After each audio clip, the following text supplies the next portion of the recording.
முருகேசனா சேப்பாக்ல வந்து பாத்தீங்க அப்படின்னா சிஎஸ்கே டச்சே பண்ணிட முடியாதுன்னு சொல்லிட்டு சிஎஸ்கே ஃபேன்ஸ் இருக்காங்க.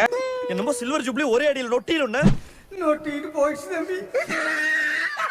ஃபர்ஸ்ட் ஆஃப் ஆல் ஆர்சிபிக்கு வந்து பாத்தீங்க அப்படின்னா மிகப்பெரிய ஒரு வாழ்த்துக்கள். ஏன்னா செமையா பிளே பண்ணாங்க. அவங்க இன்டர்டே வந்து பாத்தீங்க அப்படின்னா இந்த மேட்ச்ல அடிச்சு நாக் அவுட் பண்ணிட்டு சிஎஸ்கே அடிக்கணும்னு சொல்லிட்டு தான் அந்த மாதிரி இருந்தது. ஏன்னா அந்த லெவலுக்கு போட்டு அடிக்கிறாங்க. ஃப்ரம் த ஃபர்ஸ்ட் பால்ல இருந்து லாஸ்ட் பால் வரைக்கும் வந்து பாத்தீங்க அப்படின்னா அடிச்சு நவுத்திட்டாங்க. 6-4 சொல்லிட்டு போய்கிட்டே இருக்கு. இவங்க என்ன அப்படின்னா கேட்ச பிடிக்கிற மாதிரியே தெரியல. கேட்ச வர்ற கேட்ச எல்லாம் விட்டுக்கிட்டு இருக்காங்க சிஎஸ்கே. பட் ஆர்சிபி வந்து பாத்தீங்க அப்படின்னா பேட்டிங் வைஸும் சரி பவுலிங் வைஸும் சரி நேத்து வந்து பாத்தீங்க அப்படின்னா செமையா விளையாண்டாங்க. போற போக்க பார்த்தா கப்பை ஜெயிச்சுறாங்க போல. சரி இனிமே நம்ம வந்து பாத்தீங்க அப்படின்னா ஆர்சிபி பத்தி பேச வேணாம். இப்போ வந்து பாத்தீங்க அப்படின்னா என்னன்னு தெரியுதா நண்பர்களே? லாலிபாப். ஆர்சிபிக்கா லாலிபாப்? நமக்கு தான்டா லாலிபாப். இருங்க அந்த வாயில வச்சுட்டு வரேன்.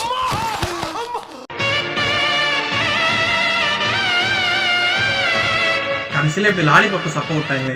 முதல்ல சிஎஸ்கே கிட்ட வருவோம். சிஎஸ்கே முதல்ல என்னையா பண்ணீங்க அப்படின்னா ஆரம்பத்துல இருந்து நிறைய கேச்சஸ் வந்து டிராப் பண்ணாங்க. அண்ட் அவங்களுக்கு வந்து ஒரு எப்படி சொல்றது பவுலிங்லயே வந்து பாத்தீங்க அப்படின்னா பயங்கரமா அடி வாங்கிட்டாங்க. 10 ரனா போட்டாலும் அடிக்கிறாங்க, யாரு போட்டாலுமே அடிக்கிறாங்க. சாம் கரனுக்கு வந்து பாத்தீங்க அப்படின்னா லாஸ்ட் ஓவர் கொடுத்தது வந்து பாத்தீங்க அப்படின்னா மிகப்பெரிய ஒரு தப்புன்னு நான் நினைக்கிறேன். சரி சாம் கரன் ரன் கொடுக்கறதா கொடுத்துட்டான். சரி பேட்டிங்லயாவது ஏதாவது பண்றான்னு பார்த்தா பேட்டிங்லயும் வந்து பாத்தீங்க அப்படின்னா ரன்ஸ் அடிக்காம சீக்கிரமா அவுட் ஆயிட்டான். அதுக்கப்புறம் வந்து பாத்தீங்க அப்படின்னா சிஎஸ்கே மேனேஜ்மெண்ட் நான் கேக்குறது, இந்த ராகுல் திரிபாதி, தீபக் கூடா, இந்த சாம் கரன் எல்லாம் கண்டிப்பா நமக்கு தேவையா? டிவான் கான்வே வந்து பாத்தீங்க அப்படின்னா பெஞ்சில இருக்காரு. சோ அவரை வச்சு இன்னும் கொஞ்சம் ஆடி இருந்தோம் அப்படின்னா நம்ம ஜெயிக்க பாசிபிலிட்டி கொஞ்சம் இருந்திருக்கும். சோ டிவான் கான்வே கண்டிப்பா இந்த மேட்ச்ல வந்து ஆடி இருக்கணும். ஓகே ஒரு 196 ரன் பக்கம் அடிச்சிட்டாங்க ஆர்சிபி. இனிமே நம்ம வந்து பாத்தீங்க அப்படின்னா பயங்கரமா பேட்டிங் பண்ண போறாங்க அப்படி சொல்லிட்டு நம்பி உட்கார்ந்தா அங்க பால்ல இருந்து சுத்தமா இன்டென்ட் இல்ல. என்னமோ தட்டி தட்டி ஆடிட்டு இருக்காங்க. அண்ட் 2 விக்கெட் விழுந்ததுக்கு அப்புறம் சுத்தமா போச்சு. இனிமே நம்ம ஜெயிக்கவே முடியாதுன்னு சொல்லிட்டு அப்பயே நினைச்சிட்டாங்களா அப்படின்ற மாதிரி தெரியல. அண்ட் பிளேயர்ஸும் பேக் டு பேக் வந்து பாத்தீங்க அப்படின்னா விக்கெட்ஸ் விட்டுட்டாங்க. ஆனா தோனி கூட வந்து பாத்தீங்க அப்படின்னா நியாயமா வந்து பாத்தீங்க அப்படின்னா அஸ்வின் இறங்க வேண்டிய இடத்துல தோனி இறங்கிருக்கணும். தோனி வந்து பாத்தீங்க அப்படின்னா ஒரு கால் கொடுத்து அங்க பிளே பண்ணிருக்கணும். மேட்சை ஜெயிச்சிருப்போமான்னு தெரியாது. ஆனா ஒரு டஃப் ஃபைட் வந்து பாத்தீங்க அப்படின்னா கொடுத்துருக்கலாம். பட் அந்த இடத்துல வந்து பாத்தீங்க அப்படின்னா எனக்கு ஒரு மிகப்பெரிய ஒரு டிசப்பாயின்மெண்ட். அஸ்வினே அவுட் ஆனதுக்கு அதுக்கப்புறம் தான் வந்து இறங்கினாரு. இறங்கி கடைசி 2 ஓவர் மட்டும் இங்கிட்டு ஒரு 6 அங்கிட்டு ஒரு 4 அப்படி சொல்லிட்டு அடிச்சுட்டு போயிட்டாரு. பட் இது வந்து பாத்தீங்க அப்படின்னா டீமுக்கு எந்த ஒரு விதத்திலயும் யூஸ்ஃபுல் ஆகாது.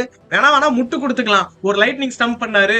அதுக்கப்புறம் வந்து பாத்தீங்க அப்படின்னா 4-5 6 அடிச்சாரு 4 அடிச்சாருன்னு சொல்லிட்டு. பட் கிரௌட் வந்து பாத்தீங்க அப்படின்னா கம்ப்ளீட்லி டிசப்பாயிண்டட். வெறும் அந்த தோனியோட 6-4 மட்டும் பாக்குறதுக்காக வரல. ஏன்னா இந்த மேட்சை வந்து ரொம்ப எமோஷனலா நினைச்சுக்கிட்டு இருந்தாங்க சிஎஸ்கே ஃபேன்ஸ். ஆனா இந்த மேட்ச்ல போயிட்டு வந்து ஒரு இன்டென்ட்டே இல்லாம இப்படி பிளே பண்ணது வந்து பாத்தீங்க அப்படின்னா சுத்தமா ஏத்துக்கவே முடியல. சோ அப்கமிங் மேட்ச்ல கண்டிப்பா நம்ம ஜெயிப்போம்னு சொல்லிட்டு நினைக்கலாம். சோ நேத்துக்கான மேட்ச் வந்து பாத்தீங்க அப்படின்னா மண்டலி போட வேண்டியதான்.